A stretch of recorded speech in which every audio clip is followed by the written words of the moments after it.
So you're asking yourself, why do I keep attracting the same type of person? Different face, different personality, but the same patterns and the same outcomes. Oh yeah, because you find yourself bogged down with that same confusion, the same frustration, all from that same emotional cycle. But what if the issue isn't about who you're attracting, but it's about what feels familiar and comfortable to your nervous system? I've been there and I got you. And once you understand this, you stop asking, why does this keep happening to me? And you press into this secret that shatters those relationship patterns, and you'll take your first step to your transformation as soon as you...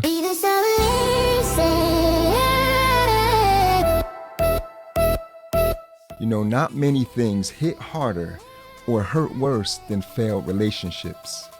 I get it. I've been there.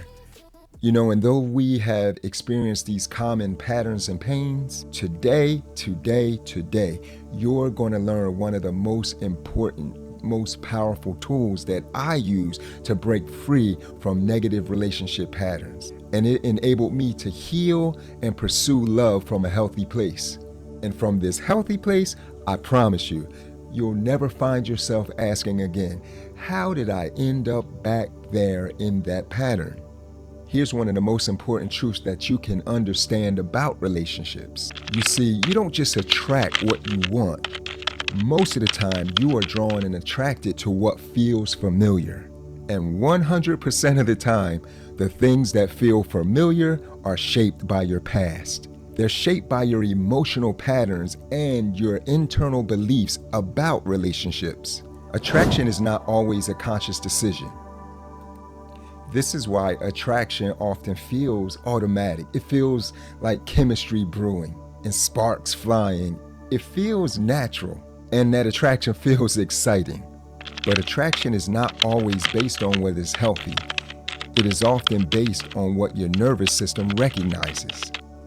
That means when you meet someone, you're not just responding to who they are. No, you're responding to the way they make you feel, and more importantly, whether that feeling is familiar to you.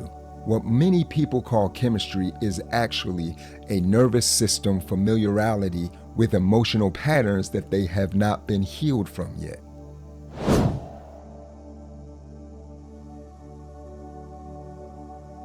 Okay, so let's go deeper.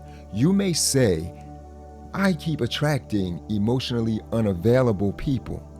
But what is actually happening, what's at play, is you are attracted to people who are inconsistent and they require pursuit, aka people who create and manufacture emotional uncertainty.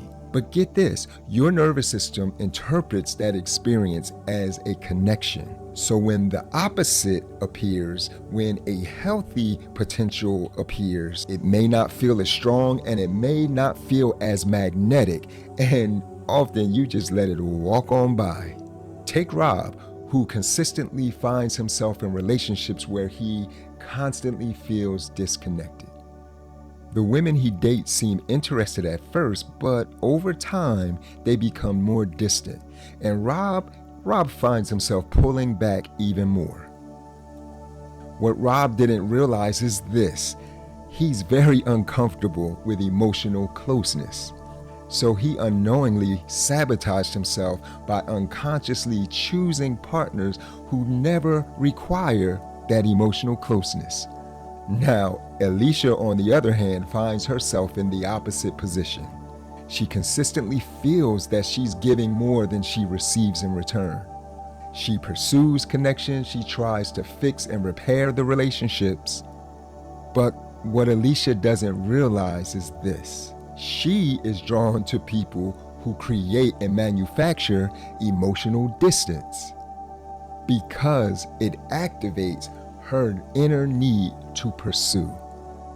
And though Rob and Alicia feel as though they're choosing differently in their respective scenarios, both of them are actually choosing from the same self-sabotaging, internal, subconscious patterns.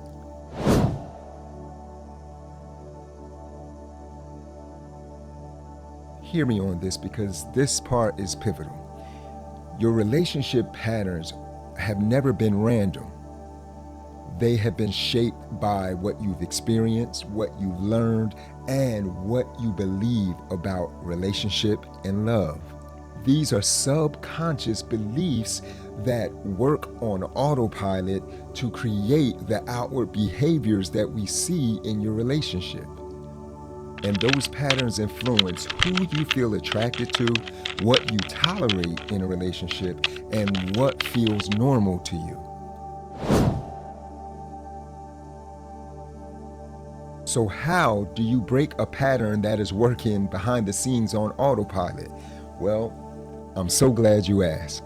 Self-awareness is your first step, but your transformation happens when there is an exchange. And the first step to your freedom is renewing your mind. The Bible teaches us something powerful about transformation. It actually gives us the way to transformation. It says that we are transformed by the renewing of our mind. The renewing of our mind. Whenever there is a renewing process taking place, there has to be an exchange. For instance, here in the United States of America, we have driver's license that are date bound. So when the date of my license is about to expire, which it will later on this year, I'm going to need to renew my license. And when I renew my license, there's an exchange where I hand over the license that is old, outdated, and no longer serves me, and I receive a new, updated license that will serve me for the next 4 years. It will serve me going forward. So as it has to do with renewing our mind, dealing with relationships and love and family, that means self-awareness is the first step. It shows us learning through the attachment styles and in the different cycles and patterns we've experienced. I bring attention to it, not so that we can stay there, but so that we can have something to compare to the new renewed mind. Something that we can make a conscious choice to exchange. So exchange that unprofitable, limiting belief about relationships and love for a healthy belief system of relationship and love. And that also means that change does not occur by you choosing a different person. No, it means that change happens from the inside out. The change and transformation that you're looking for occurs when you become a different person internally, and it manifests and is reproduced on the outside, seen in our relationships. So remember, you don't change relationship patterns by changing people. You break free from those negative, limiting relationship patterns by renewing your mind, renewing your belief system about love and relationship, and also through self-awareness, recognizing afar off the symptoms of those past cycles and patterns that you once lived.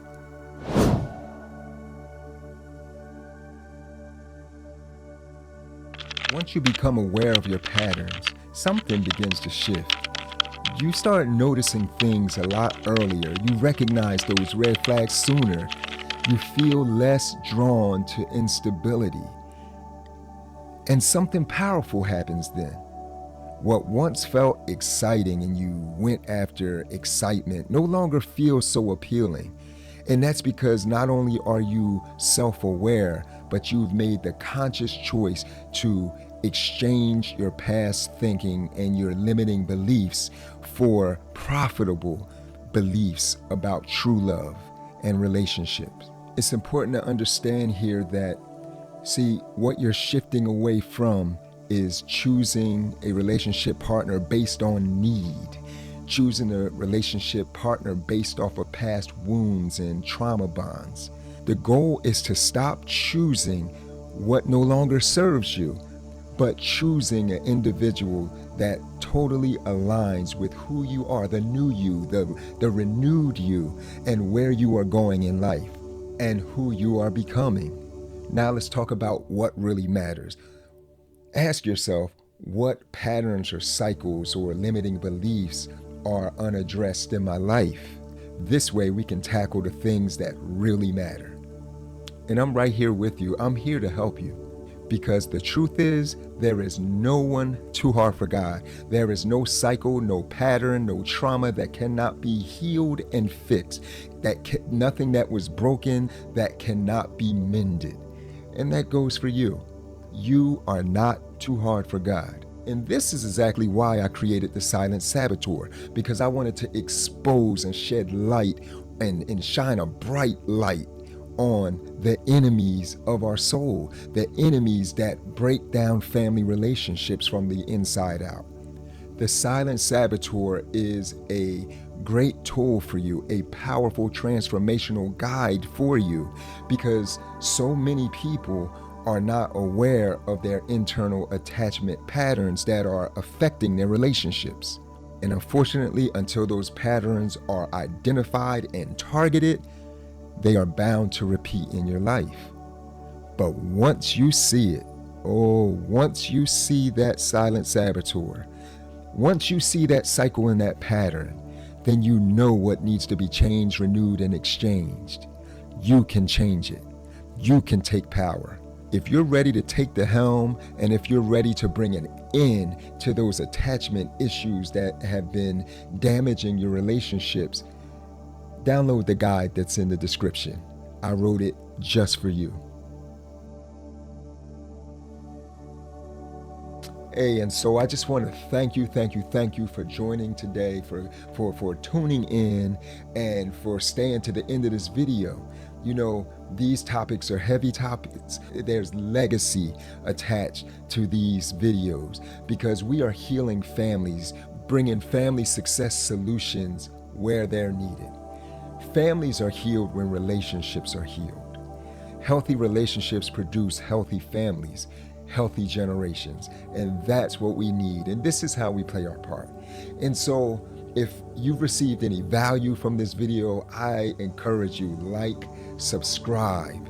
I encourage you to share the videos so that more like-hearted, like-minded people with family on their heart and a desire to do family God's way, they can have access to this video. They can have access to this channel, this platform. So like, share, subscribe, hit the bell so that you can be notified every time I release a video. If you would like more information on attachment styles from my perspective, you can check out this video here. And also, if you would like to know about some of the common relationship myths that we debunk together, you can check out this video right here. At any rate, thank you so much again. I love you and I speak over you. Be healed, be whole, and be the solution. I'll see you on the next one.